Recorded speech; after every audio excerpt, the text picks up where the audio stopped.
রাজ্য সরকার অপদার্থ সরকার। এই রাজ্য সরকার যোগ্যতার ভিত্তিতে যারা চাকরি পেয়েছিল তাদেরকে এবং টাকার বিনিময়ে যারা চাকরি দিয়েছিল তাদের সবাইকে তাদের অপদার্থের জন্য আজকে আমরা দেখলাম যে সুপ্রিম কোর্ট হাইকোর্ট দুটোই বয়কট করেছে। সেই যোগ্যতার ভিত্তিতে যে সমস্ত শিক্ষক ছিলেন তারা পশ্চিমবাংলার বিভিন্ন প্রান্তে তারা অনুমতি নিয়ে তাদের দুঃখের কথা যন্ত্রণার কথা বলতে গিয়েছিল। আজকে আমরা দেখলাম কলকাতার কসমো ডিআই অফিসে যোগ্য শিক্ষকরা তাদের মনের কথা যন্ত্রণার কথা বলছিলেন।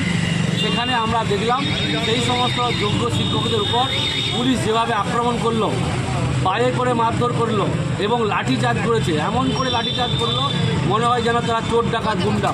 তো এই রকম দৃশ্য আমরা ভারতবর্ষে কোথাও দেখিনি।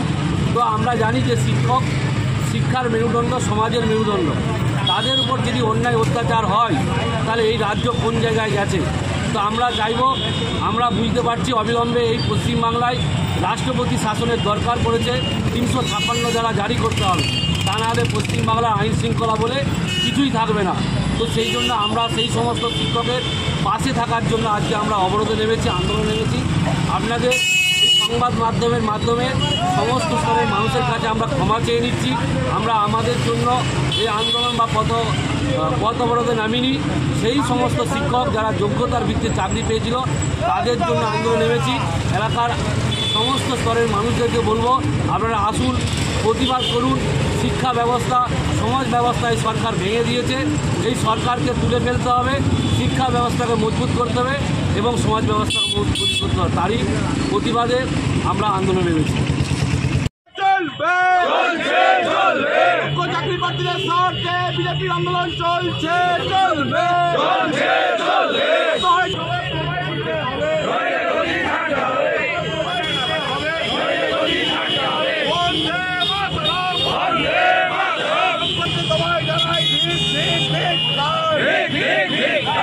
চাকরি প্রার্থীদের উপরে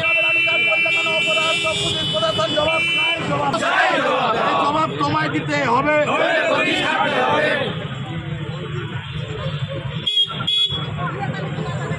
আমাদের কত বড়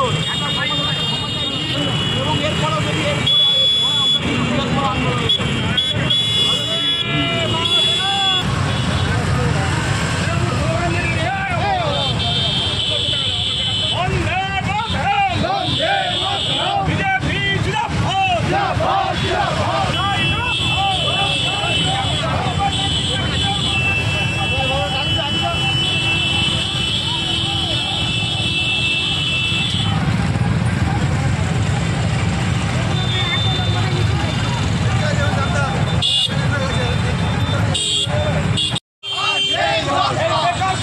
যুবক-যুবতীদের পেটে লাথি মারা সরকার, এই বেকার যুবক-যুবতীদের পেটে লাথি মারা সরকার।